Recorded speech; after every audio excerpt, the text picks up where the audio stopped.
I suppose I can give an introduction and say welcome to everybody, because here we are with Carmel and Pete, making sure we behave. Yeah. It's necessary. And I thought maybe to frame our chat was, how did I get here?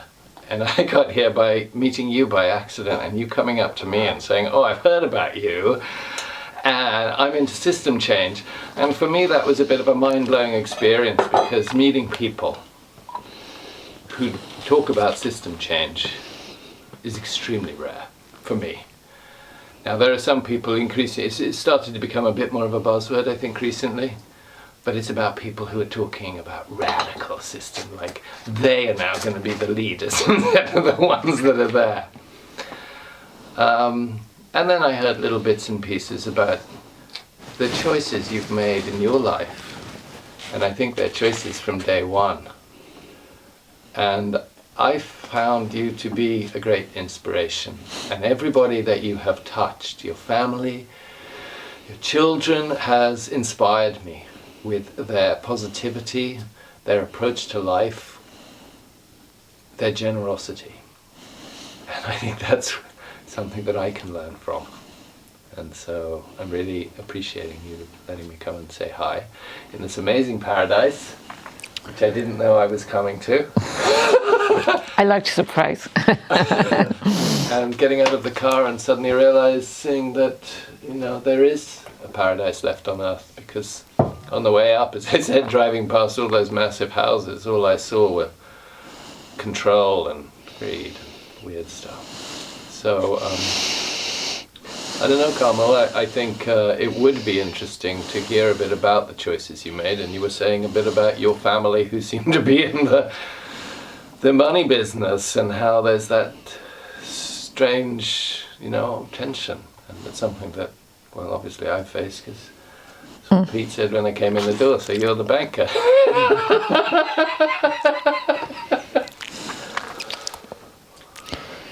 Yeah, well, I grew up in a sort of ordinary, enough, not particularly ordinary, I suppose, eccentric Catholic family, very Catholic family, very church oriented, and I took all that very seriously. And I went to school, and I was good at school, but it was a religious run school, and they were great women who ran the school, and I got a good education. But I was always I realised that I was in a privileged position because my family had connections in the church. I had uncles who were priests and so on. But I realised when I was at school that that some kids, it didn't matter what they did, they weren't going to get much kudos for it. Now, sometimes there were things that weren't valued at the time, like say Irish and maths were great, and you know, art and music weren't, and so it was just the way their temperaments. But sometimes it was to do with their social background, and I didn't agree with that, and I found it very hard to reconcile the way that the school was basically run by the church or with the Catholic ethos, but it was based on competition. Are you saying that some people, because of their family background, they were kind of kept out of the opportunities? Well, they weren't treated the same, yeah, you know. Okay. They didn't get, I mean, it's, you know, it's complicated and it's compound, because maybe they didn't have advantages that set them at an advantage in the education system coming from their homes, but then that was compounded by what happened in schools. But like the competition basis of it, I found very much at odds with my ideas about what Christianity was about, because to me Christianity was about sharing and helping one another to, you know, looking after each other's needs, taking care of one another, sharing, and sort of going to heaven together, you know. And competition is the other way. It's like, you know, walk on other people to get to the top. And so I found this kind of, and they, you know, the people around the school were good women individually, but the whole thing was so competition based. That jarred with me, and it also jarred, I could see there were injustices in the way that some people were treated and in the way that I was treated, because I was treated especially. I was one of the privileged ones, who were mostly people, there were boarders in the school. I wasn't a boarder, but you know, they were paying to, and that was a big thing. And they were very bright, a lot of them, and they might have had more opportunities to study because they were boarders, but they were sort of in a privileged position too, because they were bored. It wasn't that they got more food or anything like that. It was just an attitude, you know. I noticed. It's a kind of racism. And maybe I was wrong, but that's what I thought. I noticed. So I always found that at odds. Anyway, then time went on, and when it came to when I met Pete and we got married and we had children, and then would they go to school or not? It was a question for me, would they go to school or not? My father had said to me, he was born in 1920, that he didn't go to school till he was 9, and his mother had taught him at home until he was 9. And so I suppose that was always there in the back of my mind, that that was a possibility. And then I had a lot of very small children. Pete was working full time. I also had my mother-in-law, who was old and needed a lot of care. And I didn't really have time for dressing up all these children and dropping one of them off to school and coming back a few hours later. And I thought, well, for what they're going to get out of it at a young age, is it worth it? You know, maybe I'll wait. And then I began to help them to read and write, and they learned quite easily and quickly. And then it just kind of went on from that. But as a result of that, the way I was doing that, I read a book called Deschooling Society by a man called Ivan Illich, who was, they call him a social commentator of the 20th century. But he really, what he was at root was a theologian. But this book was a critique of the sort of universal Western education system that we know. But Ivan's approach to things was, he belonged to a school of theology. I'm not sure the name, it's got a big long fancy name, probably Greek or something. But it's apophatic maybe or something like that. The basis of it is that theologians can't say what God is, because that would be blasphemy. They can only say, name what is not God, and then everything else is God. So so basically really it's naming evil, if you like, or naming, now I'm trying not to be dualistic, but I think we all are in our time and place to some extent. But anyway, so four of his major works were Deschooling Society, which was a critique of the education system, Energy and Equity, which was of the transport system, Medical Nemesis, which was of the Western medicine, and I forget the fourth one, but it doesn't matter. But like his kind of thesis was that when these institutions, he was a critique of institutions, and over his life, he was very, very learned. We were privileged enough to meet him a few times and spend a bit of time with him. He's dead now. But his kind of thesis was that however carefully institutions are designed, and however good the intentions are of the people who designed them, that it's in the nature of institutions that they eventually work against the ends for which they were designed, and more energy goes into maintaining the institution than the ends that it's trying to serve. And so it's like, say, with the energy, when cars first came out, the people with cars could go faster than the people walking or on bicycles. But then when enough people get cars, then the people on foot are passing out the people in the cars because of traffic jams, etc. So that's a very simple and easy to see illustration. But my introduction to him was the education one, because I was not sending my children to school. So were there anybody around you at the time also not sending their children to school? Did you feel any kind of social pressure to conform? Well, I didn't really. Did you just? How come you were able to make these choices? Well, so comfortably? I don't know. It's very hard to understand. I'd say in our families, we're both the black sheep of the family. Or else we're the white sheep and the rest are all black. But anyway, we're different. I was the first I'm the eldest in my family, so I was the first to have children by a long chalk. I think my brothers didn't have children for the guts 10 years after I did. And Pete was in the opposite position. He's the youngest in his family, and his siblings married young, and their children were almost as old as me. And he was in his nearly 40 when we got married. So, there was a bit of pressure from my family because my parents, God rest them, because they were worried about the children. What will they do and how will they get a job and they won't be able to get on in the world, and and it wasn't nasty, like it wasn't, vindictive or anything like that. But obviously there were concerns because they didn't know people, they didn't know how this would work out. And for a good long while, we didn't know other families who were doing it. Oh yeah, but there was an organisation called Education Otherwise, which was an English organisation, but they had an Irish branch, and they had a little magazine, and we used to get that. And then we met a man called. In the 80s. Yeah, and we met a man called Dara Malloy, who you've probably heard of or you may know. He was a priest, and then he would have been asking. He's around my age. I think he's about 70 now.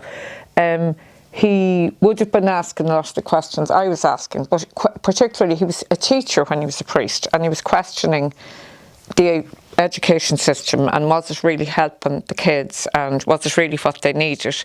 And he was told by other people in the order he was in to shut up and get on with it, and there's enough problems without asking these kind of questions, which he did. But then after some years he kind of had a personal crisis of his own, if you like, or change, and he decided he went to live on Inishmore. And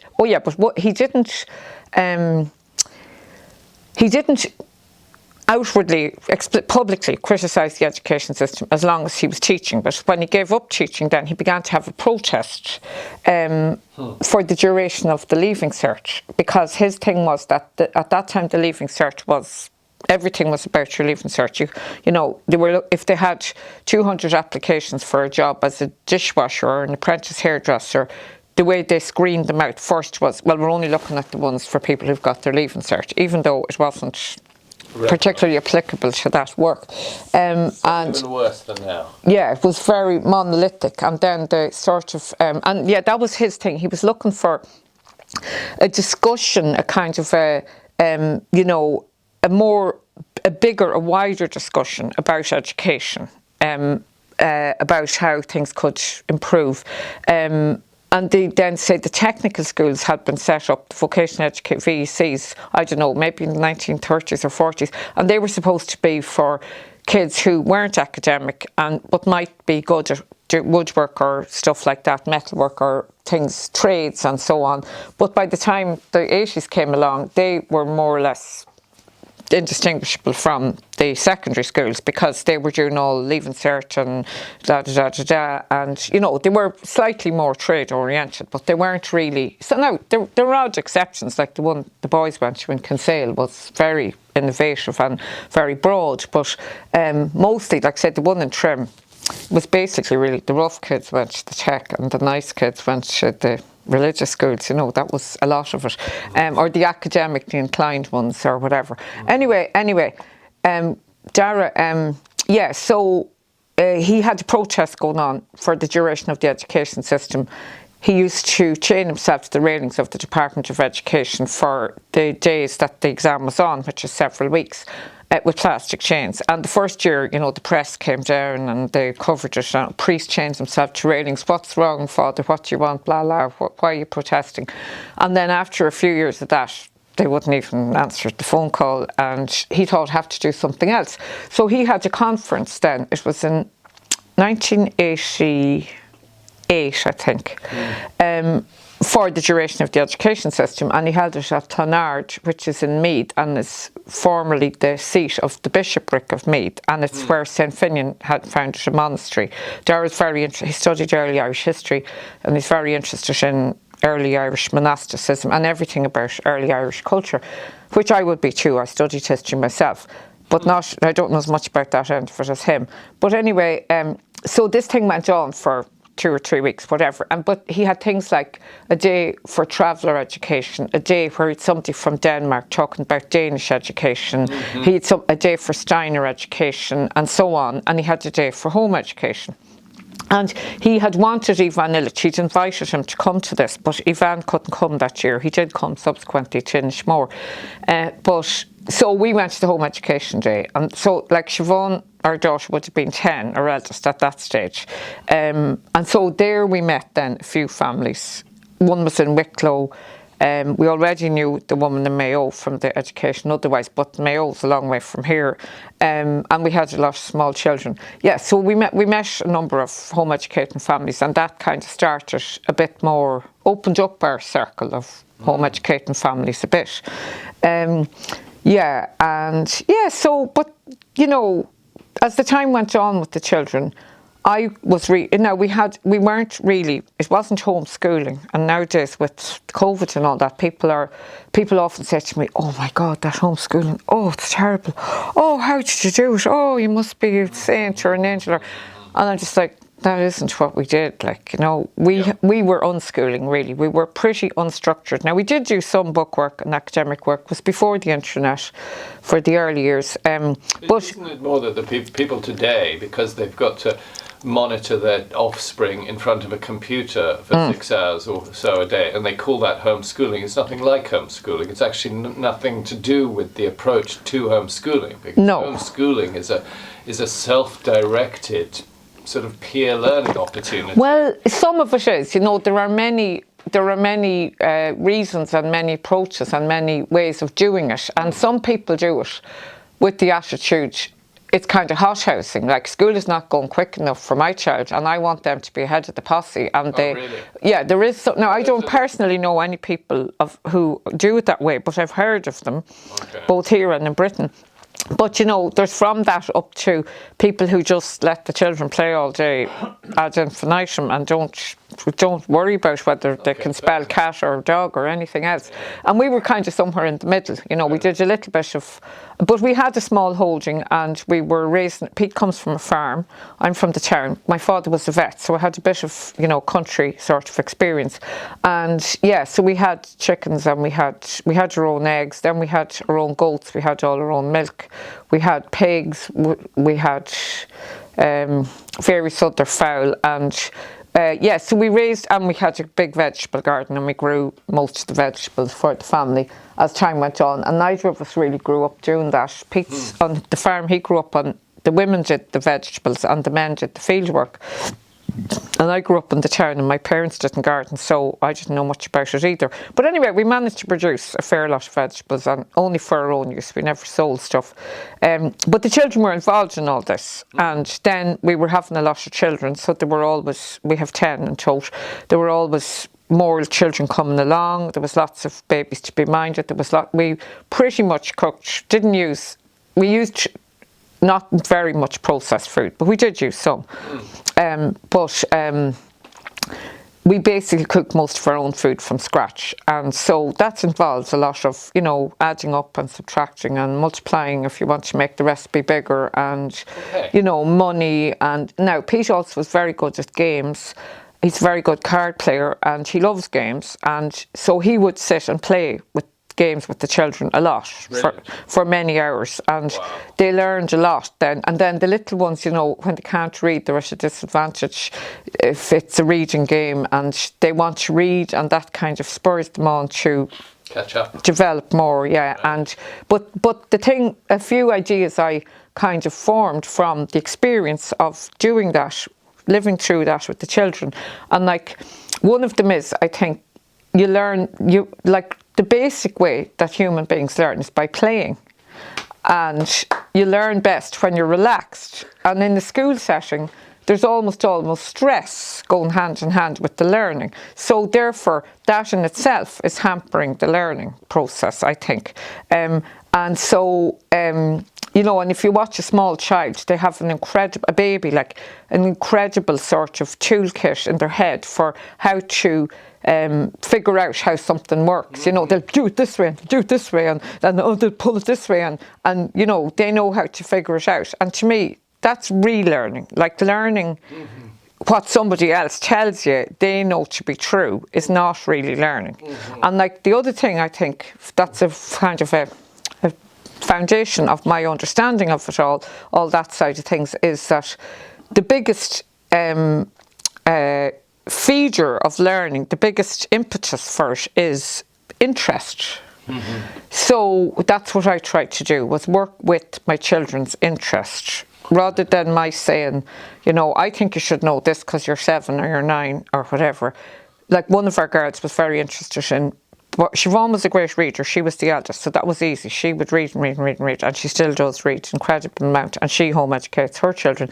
But the next girl was very interested in birds and nature. So once they could read, I never did reading exercises or graded readers, or once they could read, I just tried to get them nice books about things they were interested in.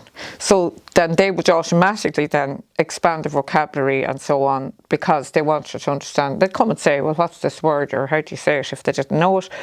Diane anyway loved the birds, and so we joined the Irish Wild Bird Conservancy, and I got her nice books about birds, and we'd go on trips with them, sometimes to Bull Island or different places around here.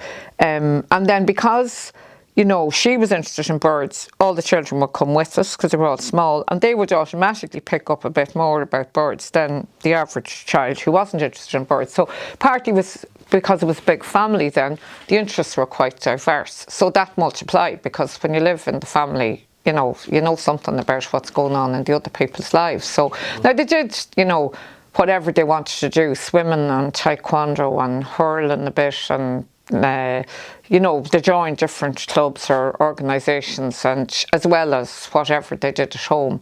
So yeah, so that was really how they were educated.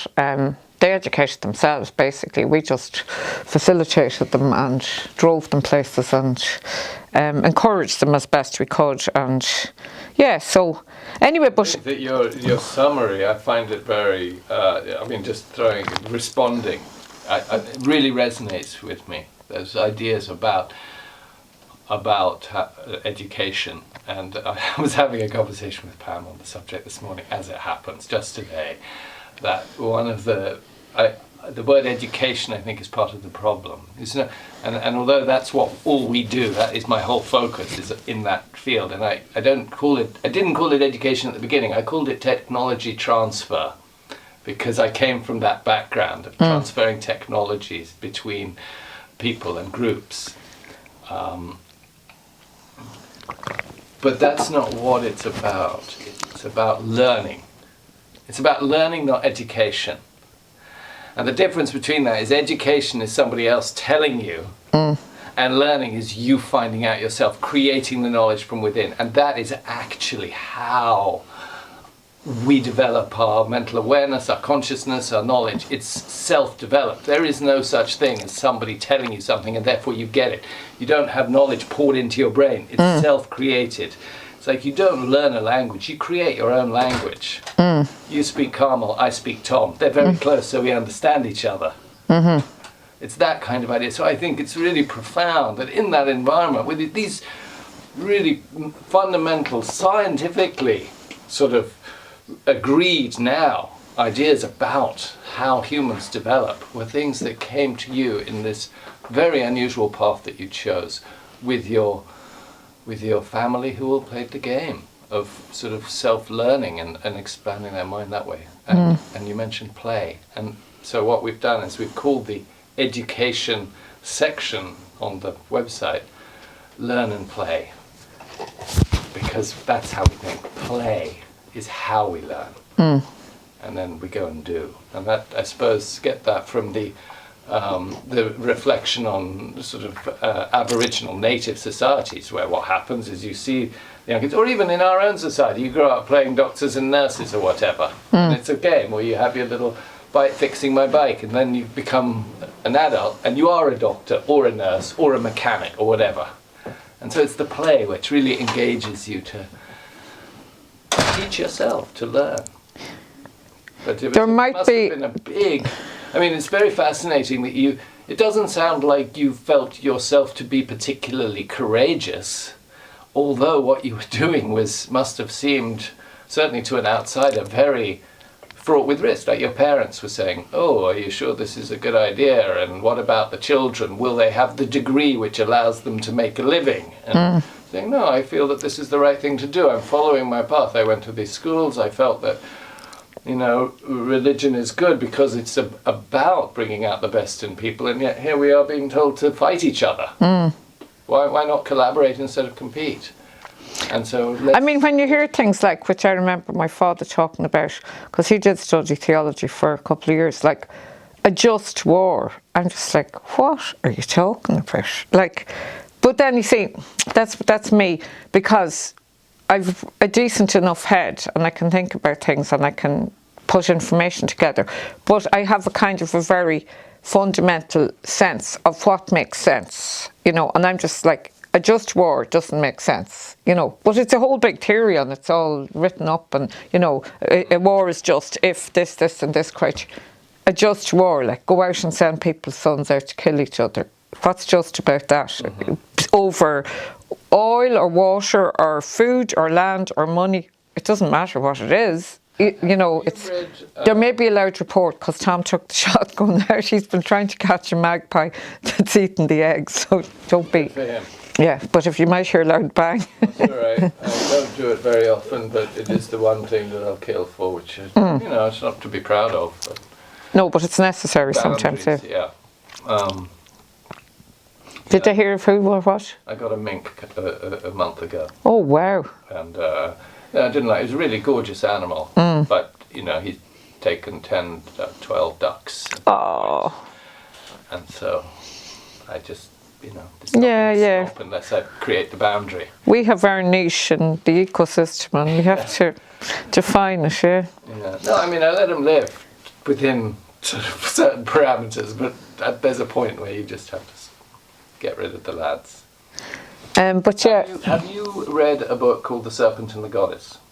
No, but I've heard of it for many years. That's Mary Condren, is it? Very good. Have you read any of her work? No.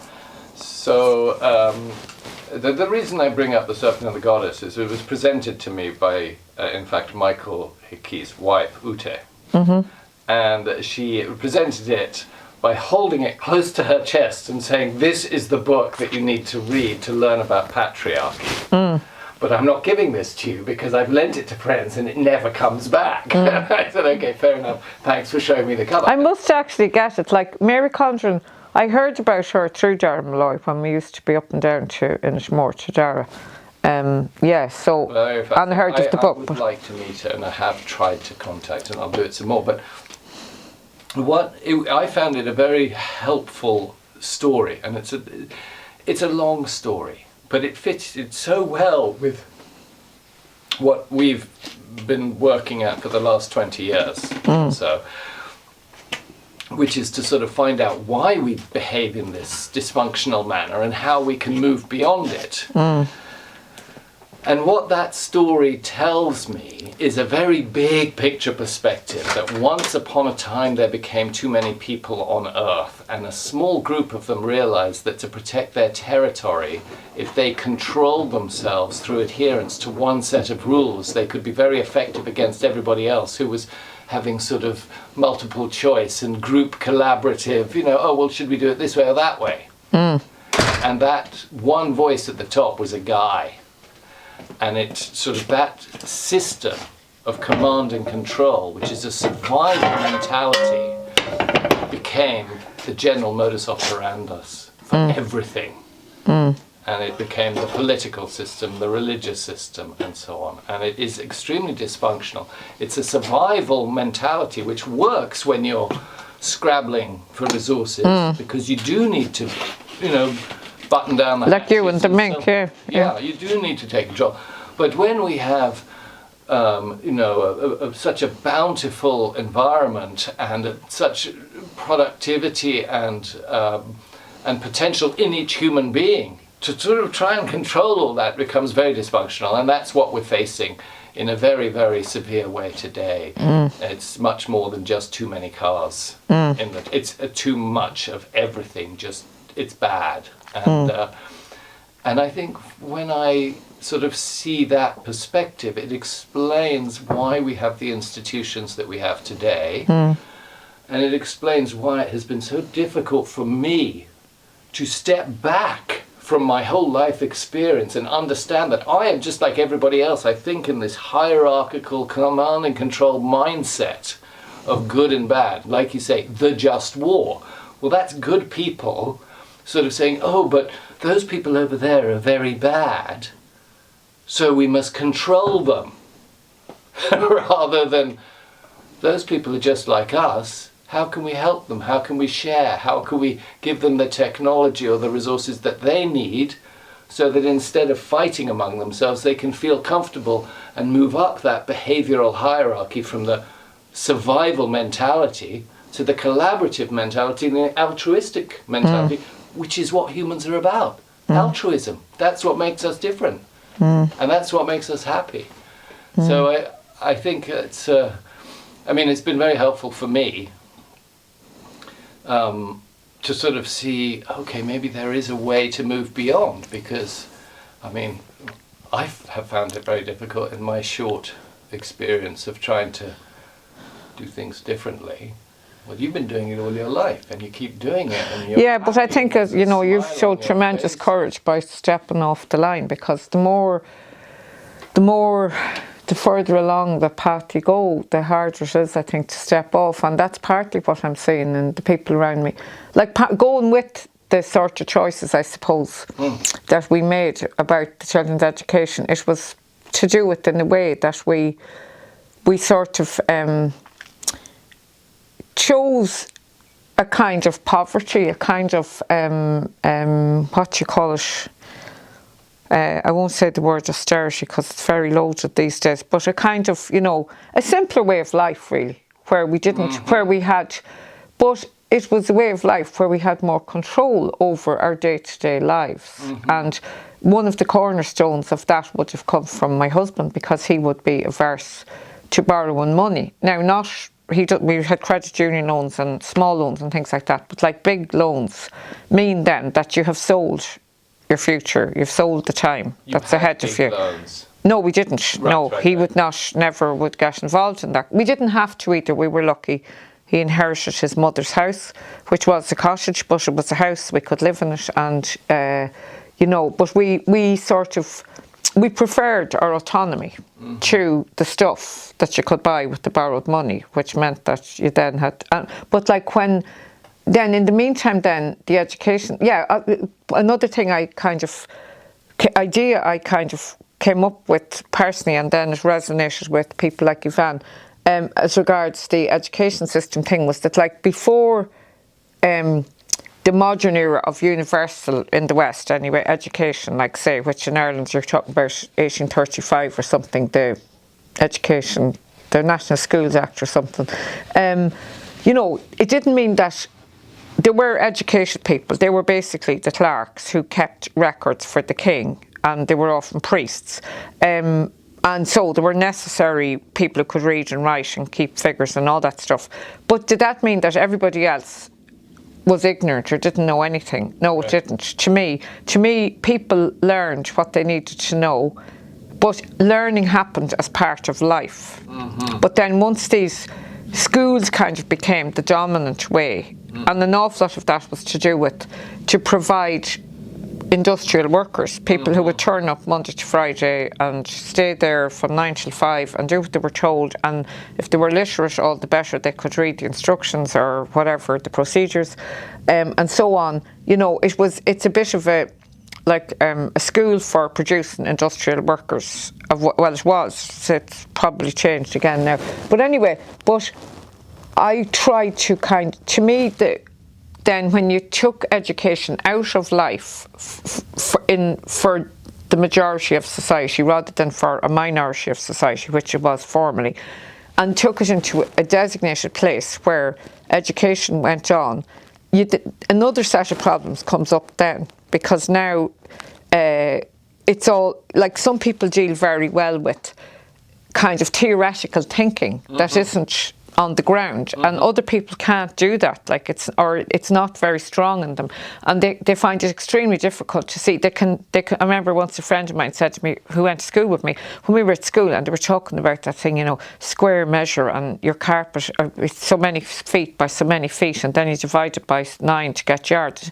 I never knew what that was about till I had a house, and I had to buy a carpet for the house, and then it made sense to me, you know. And like anyway, so what I tried to do as best I could, but you know, I had an awful lot of unlearning to do. Like I was a product of the education system myself, and I had a certain way of bringing up children, which was the way we were brought up in my family, and most of our peers were brought up. You know, so it's a very mixed bag, like how the children were brought up. But you know, it's a work in progress. But anyway, they're grand, they're fine.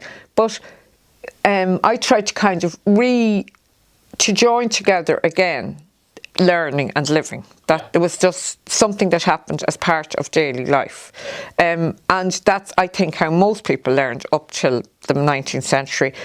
When there was a house being built, you know, everybody went along to help, or harvesting to be done, or whatever. And the little ones did whatever they could do. And if they didn't, they played around. Well, if they were too young, they played around. But in so doing, they were around it. And when their turn came to do some of the work at their own level, they knew enough from being around it to have the basics and work their way up. And so that was kind of more because you get all these kinds of things then, like, you know, a lot of what they're calling nowadays learning difficulties, I say, are teaching difficulties. Yeah. Because the teaching is done from the age of 7 or 8 by reading and writing. So if a child can't read and write effectively and fluently at that age, it's not that they can't learn, but they can't be taught. That's where the problem is. And then it's like analysing, you know, why they can't and what's wrong and la la la. I remember one book I read as a result of it being mentioned in Yvonne's book. It's called The Great Training Robbery, and it was written by a man called Ivar Berg, and it was about education in New York State, I think, in long 60s or 1960s, I think it was. One of the things he said was that a lot of children were leaving school in New York illiterate, as in leaving high school, and they had a committee, the New York Education Board, wherever they were, set up a committee to figure out why this was happening, and something has to be done about this isn't right. So they deliberated, and they came back with their findings, and they said that the reason why the children weren't learning to read effectively in school, after this is 5 and 7, 12 or 13 years of schooling, was because in order for the way reading was taught in school to work, the child had to have 300 skills before they started being taught to read. And so they weren't going in with these skills, so they weren't coming out able to read. And your man, Ivar Berg, who wrote the book, said, thank God there isn't a committee for teaching people to talk, or no one's ever learned how to talk. But like another thing that Yvonne brought up was... It's a great reference, because of course we don't learn just a language in school, do we? No.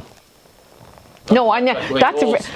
Language is a very good illustration of it, you know, because when you try to reduce a language to nuts and bolts, it just makes it so difficult to learn it. But unless a child is deaf or speech impaired, everybody learns to speak this language their parents and their siblings speak. So, you know, it's the reductionist method that makes it difficult to learn the language. Guided reductionist method. Yeah.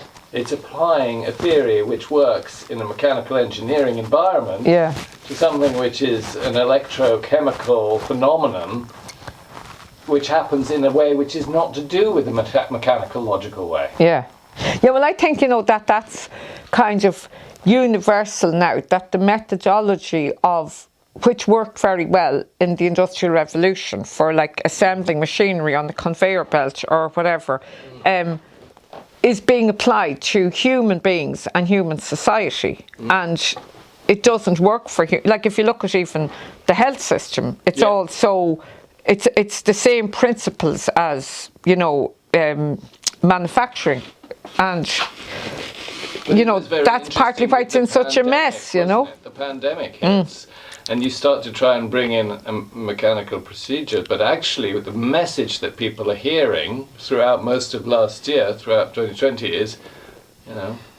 wash your hands. Yeah. Don't sneeze on your neighbour. Yeah. Which is very basic protocols. Yeah. It's something which you just sort of should be picking up And in your family which we should have been and generally were doing anyway, Should have been, yeah. Yeah. But we're not, clearly. Yeah. And anybody who's been in a primary school toilet will find out pretty quickly that young people do not know how to look after themselves. Yeah. Yeah. And if that progresses through to adulthood, that explains those public loos. The football club and such. Mm. So, yeah, very interesting, the language and the mechanical approach. You've sort of, you're not new to this game. Which game? This game. Yeah, life. Living sensibly, doing things that make sense. Living with love, living with sharing. And you always, whenever I've seen you, you always seem to be very positive and happy, fulfilled. The world to me seems to be in a very dire situation. How do you feel about the situation and the future? And I mean, do you have any insights that your children offer? I mean, I remember meeting Didi at Eddie's memorial, and that was quite an interesting event because she is, like your other children, just an accident that came out of the playful home. And doing marine engineering is very challenging. And being any kind of engineer as a female, I think, my Antonia, she went into engineering and she got flack all through leaving cert. Why are you doing engineering? Why are you doing engineering? Because she wanted to, and she's good at it, and she wants to solve problems. And she ends up graduating from university like in the top of her class, doing a dual degree. Yes, she works, but meantime she's also partying her ass off because she likes to do that. But why not the just let it happen? It's not about being a boy or a girl. People want to learn things. Yeah, well, what does the future hold? For the future, well, yes, we grow up. It looks very black if you look at it in a certain way. But, well, one thing that comforts me is the one thing that was left in Pandora's box was hope. And, I think it's important to hope. I think there's a lot of... there are a lot of people doing a lot of very good things, like yourself.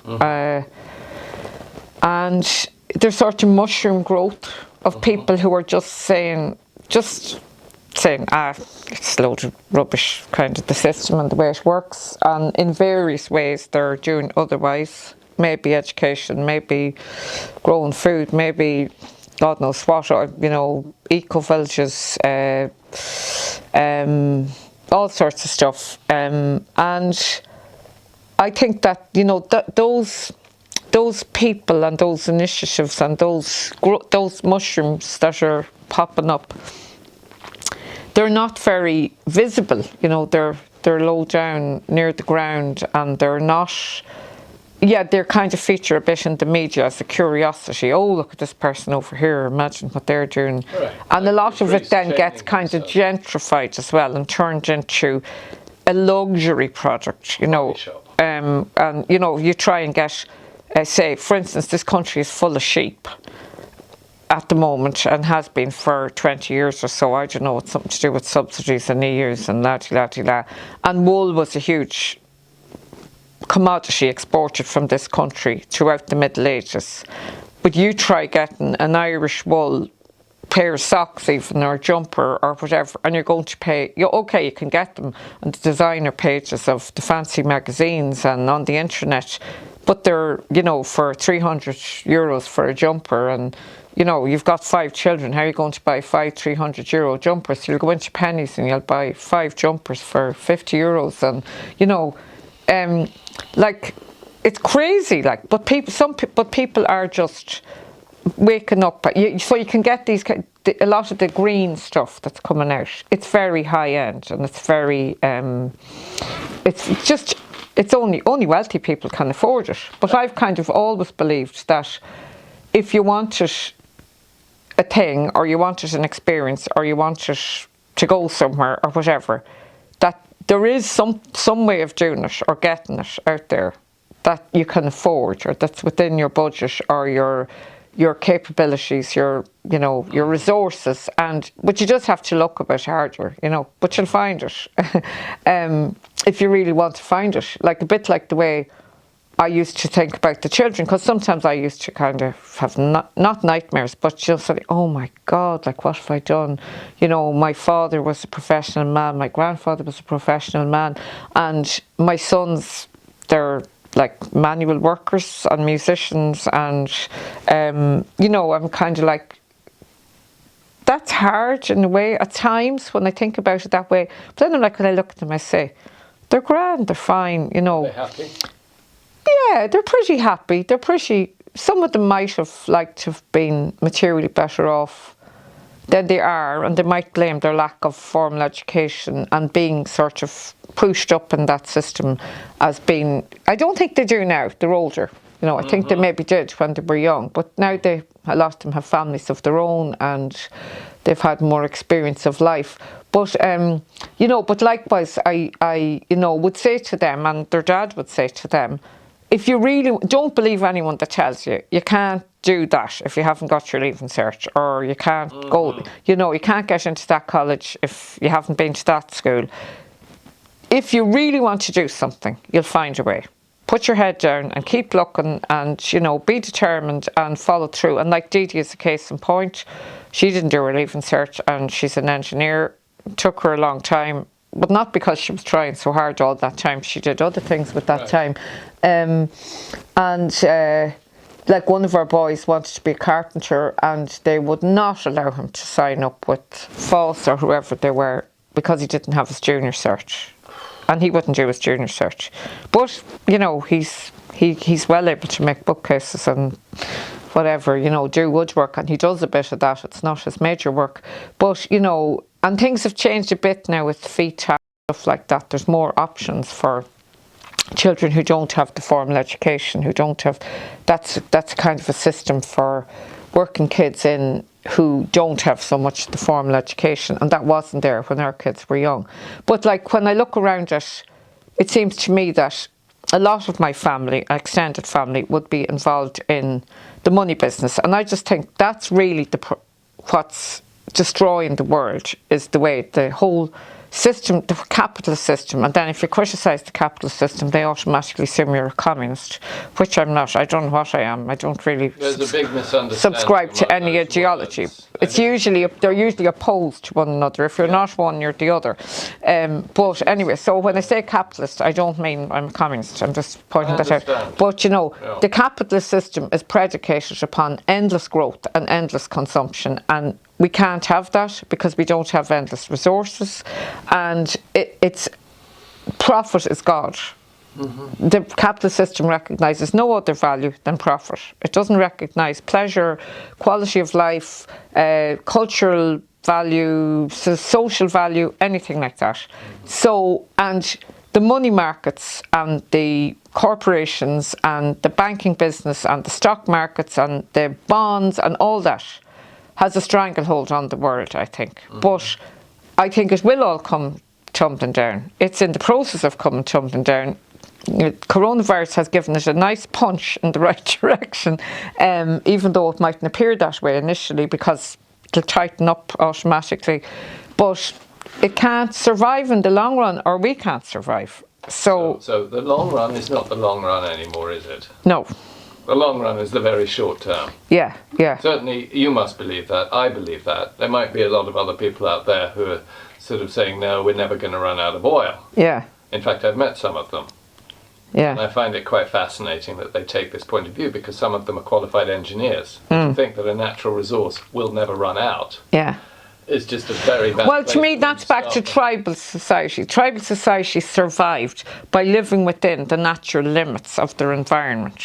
And partly why we're in the trouble we're in is because we haven't recognised that there are natural limits. It's what you said. You know. It's capitalism idea, which is a pyramid scheme, and it's benefiting, of course, in the pyramid scheme. Who benefits and who suffers? People at the top win, and it's when the Who are runs few, out. yeah. It's when that paper chain finishes, and you get to everyone at the bottom loses because the people at the top have already been paid out, and there are some very believable and understandable explanations of how capitalism is really just sort of painted up slavery. Well, it is System like, of and that's control what that of when I'm, human beings. like, you know, when I was talking about our extended family, and they would be relatively privileged. They would all come from comfortable middle class homes with the usual stuff that entails, and the usual experiences, education and advantages and so on. And a lot of them are involved in this capitalist system in one way or other. You're looking at one, right? The false But that's banker. because it's seen to be the way to advance yourself, you know? Absolutely. This is how you get on, this is how you make money. And some of them have made an incredible amount of money. But, you know, but then I would go back to my own sort of basic Christian or communist belief, which is that, you know, I don't think anybody in the world is entitled to jam until everybody has bread and butter. And it's a long way from everybody having bread and butter. In fact, less people have bread and butter. Like Ben pointed out the other day, something about the number of people worldwide who died in the coronavirus, that number of children die every year of hunger, or more children die of hunger every year than the number of people worldwide who've died of the coronavirus. And yet, that's not seen to be a problem. Nothing's been done about it. So, you know, but you know... And political, an opportunity for control. And that's what the people in control want to maintain. The status quo, Rhetoric keep things the way they are. and Yeah, because they don't know any different. You mentioned a couple of things which are really come together in a very pertinent and important junction. You mentioned hope, and we can talk about hope. And I had a big problem personally with hope because I was concerned that it would deflect the attention of people from reality. I heard an expression which sort of resonated with me about being a prisoner of hope from Desmond Tutu, you know, when challenged about, everything is very bad, why things aren't going. And, you know, are you optimistic? And he said, well, you can't be optimistic looking at the reality, but you can be hopeful. And then you have become a prisoner of hope, because that is the only thing which gives you the sort of positivity to keep going forward. Because if you give up the hope and you know that the expected outcome is disastrous, then why bother? Which was one of the sort of decision points that I set for myself, and I've kind of ignored. You know, can we balance the environment, the economy, and people ethics? And I believe we can, but we're clearly not doing it. And it's getting much more difficult to actually do that because of the poison that we're emitting. So there's the hope issue. But looking forward, yes, something has to give. The capitalist system cannot go on in this way. The environment cannot take it anymore. Look at what's going on with the COP26, where people are saying, most people are saying this is a complete failure. This is a disaster. 20, 30 years of doing nothing and things getting worse and worse and worse, and pushing out the decisions further and further when we know oil is going to be run out in a matter of decades. We need alternatives. Face the reality. System change is coming. System change is, you know... So what will the future be like? Will we get to that vision without killing each other, without dying? How soon is it coming? But like we've already been killing each other. I mean, look at since the Second World War. I mean, look at the Korean War. Well, yeah, okay. I mean, really, like locally. Your next door neighbour. Because why? Because we don't produce energy in this country. We've cut down all of the trees. It's, you know, I'm talking. But very importantly, Tom, we don't produce food in this country. Like I've been saying for years that if the Common Agricultural Policy, which also has to go, in my opinion, were to collapse, that there could be a famine in this country again because the farmers couldn't feed us without the subsidy. They're not growing things that will feed us. They're growing oilseed rape for cattle feed and export. And this dominant, I mean, last year the politicians were doing the dance because some deal was closed where they were going to export millions of tons of beef or cattle or head of cattle or something to China. Hooray, hooray. And then they're trying to guilt trip you and me if you have a bit of steak for your dinner once or twice a week or once or twice a month. Like, that's rubbish, like, it's just rubbish. But it's very hard for people. The system is so big and so all-encompassing that you have to really stand back from it at a distance to have any idea of the patterns that are in it. And most people are they're up to here in it, and they're so busy, and they're so indebted, and they're so worried about everything. They've done their leaving cert, they've got their degree, they've got their job, they've got their mortgage, they've got their 3 kids. Yeah. No time to think. Yeah. And then, like, the media is engendering fear, you know, it came out terribly in the COVID, but, like, now that, in a way, the climate crisis has moved into the mainstream to some extent, I would question very much it moving into the mainstream as well, because it's been colonised, it's been taken over by, again, the money interests at the top, and they will sort of pretend that they're doing something about it, but they still refer to point number 1, profits must be kept up at all costs. So it doesn't matter how the profits are generated, they will want to generate profit. So until people in great numbers start, you know, recognising what's going on, but there's a surprising number of people, in small numbers, but they all add up, who are, you know, and hopefully they're building arcs. They're building, you know, like our kids and our grandchildren, hopefully in their time, they're kind of witnessing to the fact that there are other ways to do things. They're in a small way passing on skills that are in danger of being lost and that will become essential. Making a table. Exactly, yeah. And you know, so they're all that's all you can do, like, is do what you can do. And I think it's terribly frightening for people with children who haven't yet turned out. Like my kids are aged from 41 to 23, you know, so they're reared, really. I mean, they're not my responsibility anymore. Of course, I think about them and I worry about them sometimes, and I'm concerned about their lives. But, you know, they're living their lives. It's not down to me what they do or they don't do. But when I see my children who have children, and people like yourself whose children are still not sort of turned out into adults, it's terribly frightening, you know, and it's a frightening time. But, you know, please God, you know, all the good things that are going on and the good things people are doing and the goodness people have in their hearts will prevail. And there's untold suffering going on. But there, I mean, like I say, since the Second World War, and most people kind of recognise that as the last war. But holy God, like the Korean War, the Vietnam War, how many Iraq wars, several Iraq wars, Afghanistan, the Middle East War, you know, war is going on all the time. Look at Syria, look at the state they're in, you know. Shocking. And then look at the places in Africa, which I don't know much about, but the refugees are not leaving there because they're having a nice time. You know, there's terrible things going on there too. And look at the Congo and the resource wars there, the cobalt for our phones and our whatever else, our solar panels. And then we're here going, oh, we must have more solar panels, and and the batteries for our electric cars and all the rest. Which only the rich people can afford, and then they get free energy.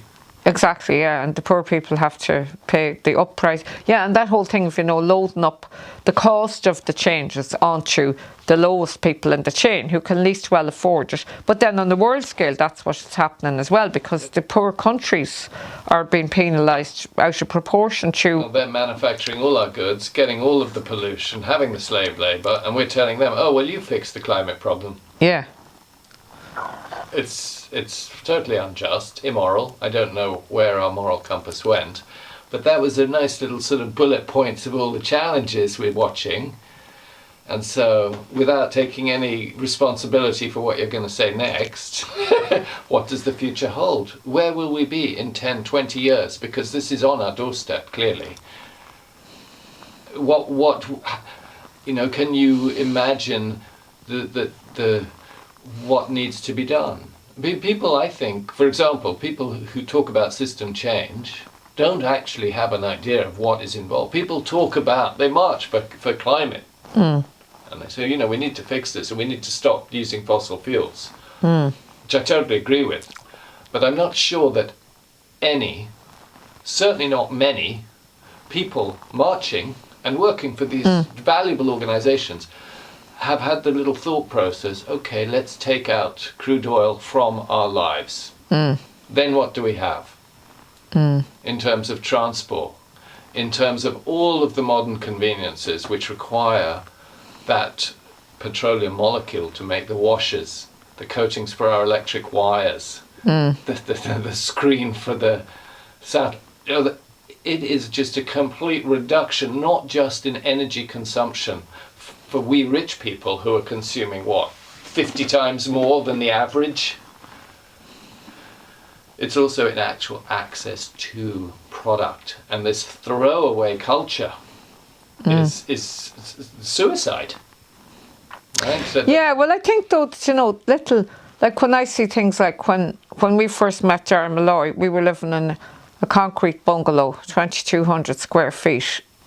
We ended up there because our house burned down, and we ended up buying it.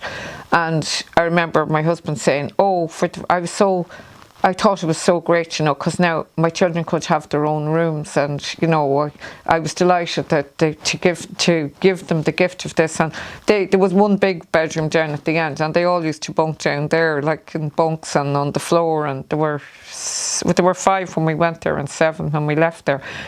But anyway, but then I remember thinking, and I was like, I'm not comfortable in this house. I don't like it. It's not me, even though I grew up in a concrete house. It's just not the way I'm going. And we started growing vegetables while we were there, and then we went to stay with Dara, and we had 7 children, and the baby was only a few months old, and we were all sleeping in one room for a week or however long we were there. And I remember when we go to bed at night, every sock had to be accounted for, because you would never find it in the melee in the morning if you didn't count everything before you went to bed. And then Darren and Tess would get up in the morning, and he would just like splash a bit of water on his face, and then the church was just across the way. He'd go and say mass and come back and shave at the kitchen table, which was how I often saw people doing it when I was out on farms with my father when I was a child. They'd have a mirror on the basin, and the man would shave himself there, and the children would be having their breakfast, and they wouldn't have had running water in a lot of the houses. They'd go to a pump in those days. I think you think I was 150, like I'm only 64.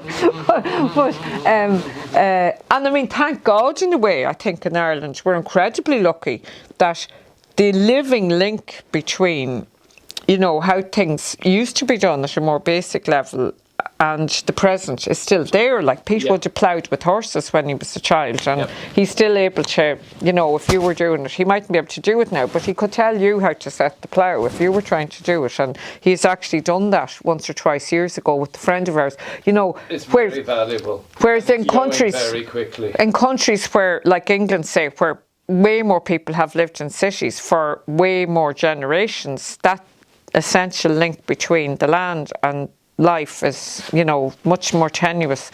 But they also have great resources there, I know. But anyway, but like my question at the time was, because people were saying, when I was saying, I don't like this house and I have to get out of here, and now you wouldn't be able to live, what about the children, and what about water, and what about this, and what about that? And then, but by living there for a few days, I was kind of like, yeah, it's grand, like, it might be tough, but, and then when we came to the house here, when we bought this cottage here, there was no electricity in the house and there was no running water. That was 1990.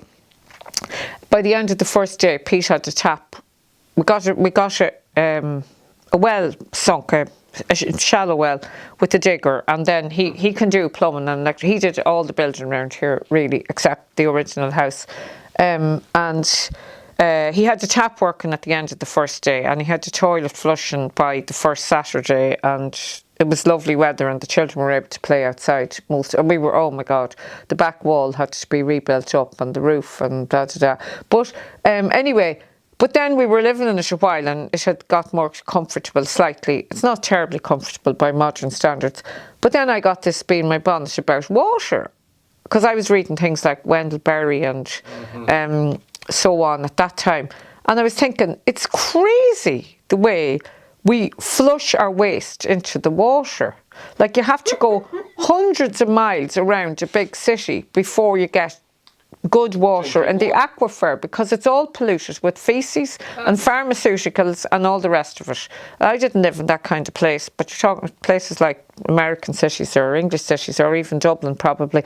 And I kind of gnawed away at him to make an outside toilet, an earth toilet. And then someone was, oh, you get disease and you get this and typhus and cholera and da da da. Anyway, we did, and and at first then, I remember my parents were still alive in the town, and I'd go in there most days for a few minutes to see them. And I remember saying to him, when the children were all loads of children, small children, you know, sometimes I cheat and I go to the toilet when I'm in my mother's house. And he said, oh yeah, I do that too.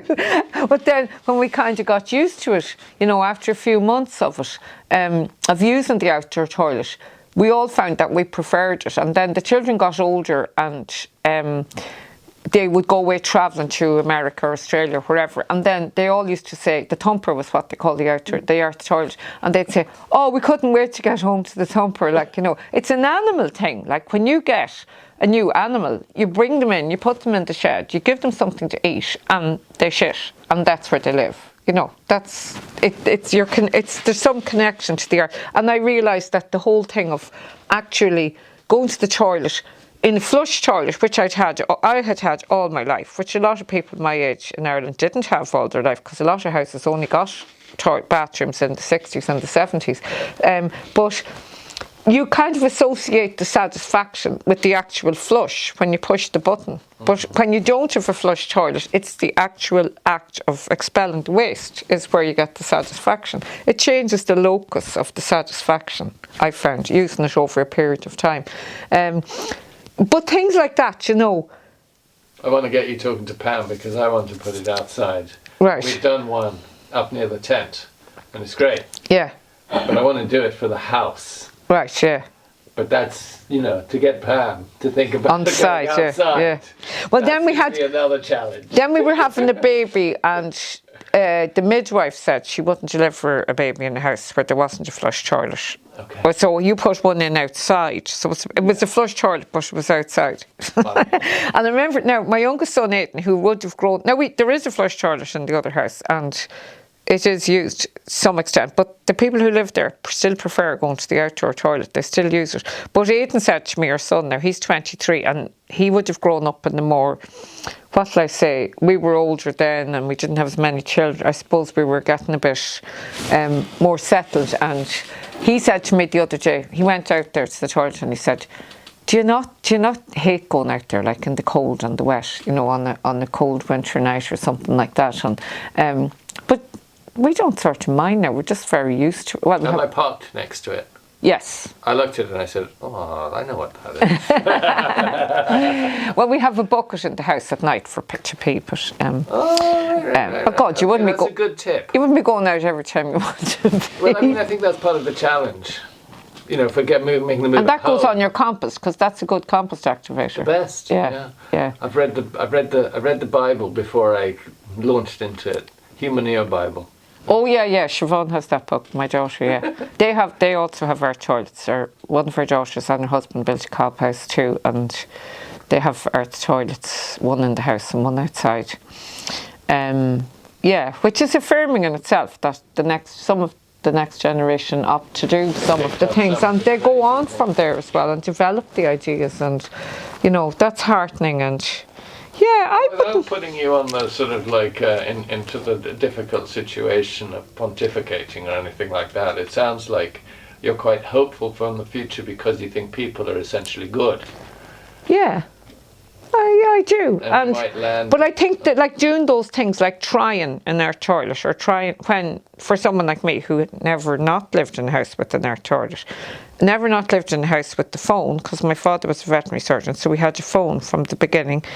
And then we spent, 7 years without a phone. And this was before mobile phones. And then relations were saying to us things like, oh, you can't do that. That's terrible. I mean, you've got children. You can't inflict that on your children. And when we're 4.5 miles from the town. And then they'd say things like, and what, it's all fine. But what about if somebody's sick? Mm-hmm. Like they said that about the air codes as well. Oh, the ambulance will never go to the wrong house again. Like, as if people won't die, like, if just because everyone has a phone, it doesn't stop people from getting sick and die. Okay, maybe you can get help in quicker in emergencies, but I think that doing those things, for me, I had to learn myself what it was like, what it felt like, to do those things. There isn't running water in this house, and that's a bit of a bone of contention. Pete would prefer running water, but he's older, and God bless him, he has to carry the water up from the well. There's not running water in this house now. No. There is running water in the other house, and there's a well, and we carried the water up. But years ago, a friend of mine said something. He was living simply, but he was single. He's since married, and now he doesn't live as simply. I haven't seen him for a long time.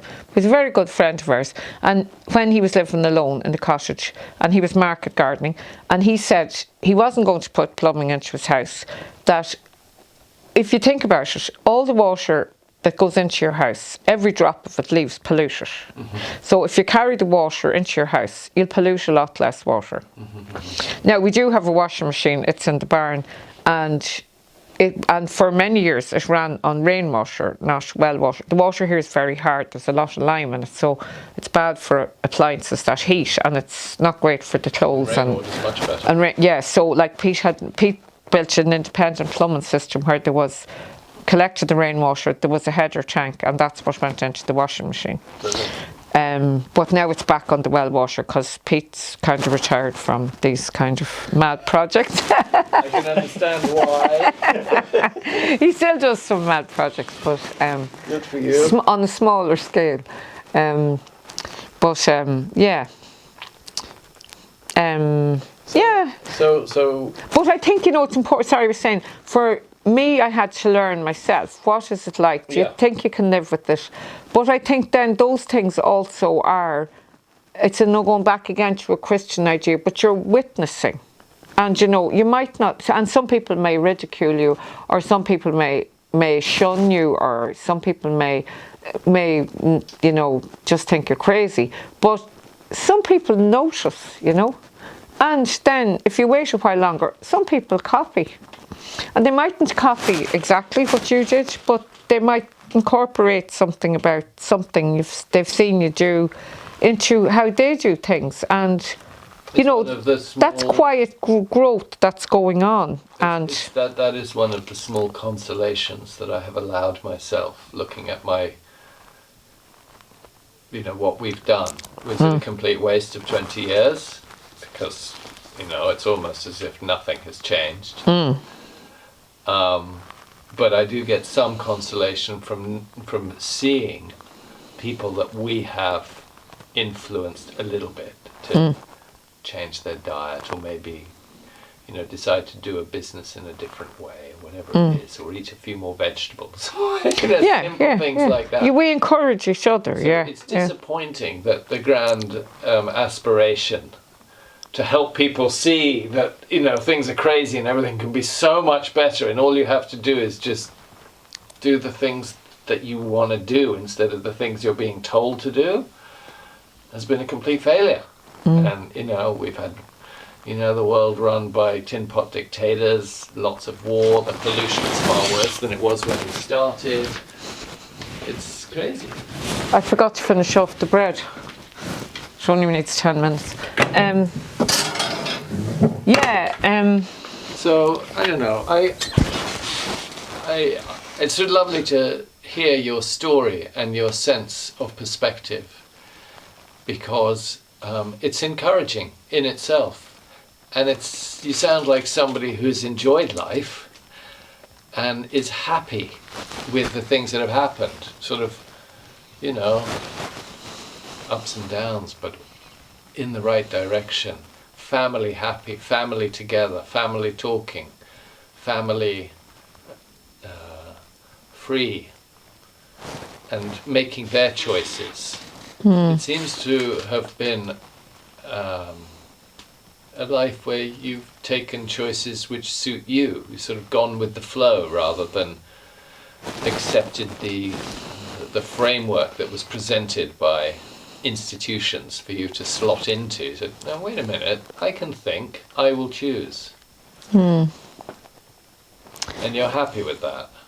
Yeah, well, you know, we've had plenty of ups and downs, plenty of difficulties, plenty of mad rows and hairy moments and all the rest, like everybody. But, you know, that's... Yeah, but an awful lot of it's to do with your beliefs. Like, it's like... Are you religious? You mentioned God several times, but I'm assuming that that's just a habit or an... I'm not religious, and I do believe in God. Okay. But not necessarily a big man in the clouds who's counting all the things we do and don't do and all that. I believe in, I suppose, a great spirit of life, you know. Is it independent? Is it outside of us? No, I think we're part of it more. Do we have free will? Yeah, I think we do, yeah. But, you know... I'm religious, but I did give up going to Mass about, I don't know, 15 years ago. I'm toying with the idea of... I'm religious in a broader sense. I believe there's a lot more to life than we can measure and see, and than the concrete and the quantifiable. And I think that it's very unfashionable. In fact, I read something in the paper the other day. It said some years ago you had to be a very independent mind to be an atheist, but nowadays you have to be a very independent mind to believe in some kind of spiritual force, or if we say call it God. And I think that's true, you know. I think the scientific medical establishment is the religion of our age. And I don't subscribe to that for the most part. There's a certain amount of truth in the tenets of it. But I think it's like every dominant religion, it has made the mistake of thinking that it is the whole truth. Right. And nothing but the truth, and the whole explanation for how everything is. And that's... Are you talking about science? Science and, well, medicine, which with science, because they're allied to me. They're the same, you know. They're Medicine comes from science. Yeah. As in Western medicine, there are other kinds of medicine, as you know. Yeah. Fair point. But you know, the current dominant model of medicine, and health system. But I think, you know, that's changing too at the frontiers, and things like, you know, quantum physics, and you know, it's gradually becoming... It has been for a long time by very forward-thinking physicists, you know, that there's more going on than we're not just measuring things here. We're not just a metering system. We don't understand the totality of it, and I don't think we ever will. You know, no matter if we go from the medical scientific to some other paradigm, we still won't understand, because there's so much mystery in life, and yes, there's so much, you know, and really, for me, it's all about energy. You know, energy is the thing we least understand with this part of our being, but it's essential. It's what runs everything. It's what runs us. We can sense it in other ways, but this part of us doesn't really have a great sense. We can sense energy, but yeah, energy is the most fascinating thing, and it's the least amenable to being understood by the intellect. So other ways of knowing come into play then, like intuition. Other ways of knowing, eh? Yeah. It's sounding like Rupert Sheldrake. Oh, no, I haven't read.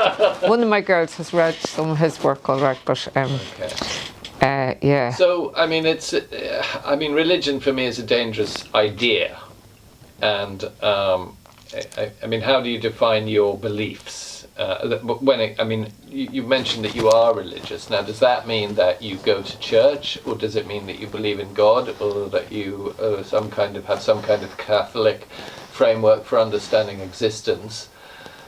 I pose the challenge of the thought because I've always been fond of the notion that religion is about answers that may not be questioned, and philosophy or science is about questions that may never be answered. And I do agree that we live in a world where science as an industry has been hijacked by the materialist logical mindset, despite the fact that the foundations of science were laid by people who pointed at the mystery and the non-physical aspects, the energy aspects. People like Descartes and Newton were saying, this is weird. In other words, they were saying this is the answer, but there are more questions. And yet the industry of science today is very prescriptive, and the medical community, right, the institutions are very prescriptive. But science itself is all about being critical and saying, yes, we know this, or this is what we think, but you can challenge us and ask the questions in order to refine the understanding as we move forward. Call it a philosophy. And it goes back to the original conversation that we were having about how people learn. Problem solving. They have a curiosity. How does this work? They ask questions. They're critical. Does it go this way? Does it go that way? Does it go this way? How do we find out? Well, we ask questions. We don't just accept, oh, well, this is the way it works. What happens if I do this? So one of the challenges surely must be this idea of belief. What do people believe? How do beliefs change? Because it seems almost that we are all accepting a perspective, a brainwashing framework, without being able to step outside of that in order that we can allow ourselves to put it to the side. And that's why I see change being so challenging. I see people saying that the solutions to the problems will be coming from technology, or the solutions to the problems will be coming from money. And then money and technology becoming the religion. That is the solution, as if we can... No, there is no technological or financial solution to climate change. There is only a behavior solution. In other words, moving away from that, for me, moving away from that competitive mindset to the sharing one. And we realized, no, we can't keep making what did you say, Pete? 9 million children a year dying from not having a crust of bread. Yeah. Well, why do we allow that to happen when, Bill and Jeff and Elon are flying to the moon? Insanity. And so what's the crack in the stone that can bring us to our humanity? But it's there, Tom, it's in us, and it's in us, isn't it? yeah. It's and that's who the we thing, are. that it's back to, And for me, the other side of it is that there is no inevitability of the greatness of humanity. There's this mindset that we often have that humans are special. And so we presume that there is a future for us, rather than accepting an idea that, maybe we're just like... maybe we've just had our day, yeah. And, consequences happen, grow up. Didn't you learn that in the kindergarten? Yeah. When you trip, you hurt your nose. Yeah. So watch where you're going. Yeah. When you shoot a bomb, people die. So don't do it. Yeah. Yeah, I don't know. It's very complicated, but who knows? I mean, I think, nature is very resilient, and the planet and life will go on with or without us. It's an open question whether any of us will survive what's up ahead. And but sure, what can you do? Then that's another thing that's come to me a lot in recent times is, we're only a link in the chain, to the chain of life. Like I've come after my parents, and I've come before my children and my grandchildren, and one can only do whatever one perceives to be the best things to do in that brief window that we're here. And there's no point in worrying about it or, you know, getting yourself wired up. We're here. I mean, I do really believe in, I really do believe in enjoying life. You know, I think that's a very important thing, you know. I like that. You know, That's a very good reason to change your life. Oh, I drive into work every day. What a drag. I come home, I have a beer because I've been at work and I want that change. So are you really enjoying your life? Yeah, and I think there's been too much in, again, going back to industrial society and education and urban, there's too much of, you know, one needs a certain amount of foresight, but there's too much of sacrificing today for a tomorrow that we might never have. You know, I think that's gone out of balance. My children are very upset with me that I didn't do that sacrificing and I let them know holidays and so on. Really? No, they're actually pretty cool about it. You know, what you don't know doesn't hurt. Or whatever. Exactly, yeah. So. Well, I really enjoyed this chat. I don't know that we've got anywhere really. We've kind of gone around in circles, but... No, well, I think it's great because I wouldn't say that at all. I wouldn't say that at all. I would say that inspiration and opportunity are waiting for us. But I think, you know, it's a question that the thing about the life, like, I've thought about it and I don't think I probably won't have a tombstone. I'd probably be buried here when I die, depending on when I die, and all the rest. But, like, I love that poem by Yeats, The Fiddler of Dooney, and if I were to have something written, an epitaph, I think that's great. It's something like, it goes something like, it's not exact now, I learned it at school, that's a long time ago. When I play on my fiddle in Dooney, that's a place in Sligo, folk dance like a wave of the sea. My brother is priest in Kilvarnet, my cousin in Macquarie. I passed my brother and cousin, they read in their books of prayer. I read in my book of songs that I bought at the Sligo Fair. And then this is the bit I really like. I may have left out a verse. For the good are always the merry, save by an evil chance, and the merry love the fiddle, and the merry love to dance.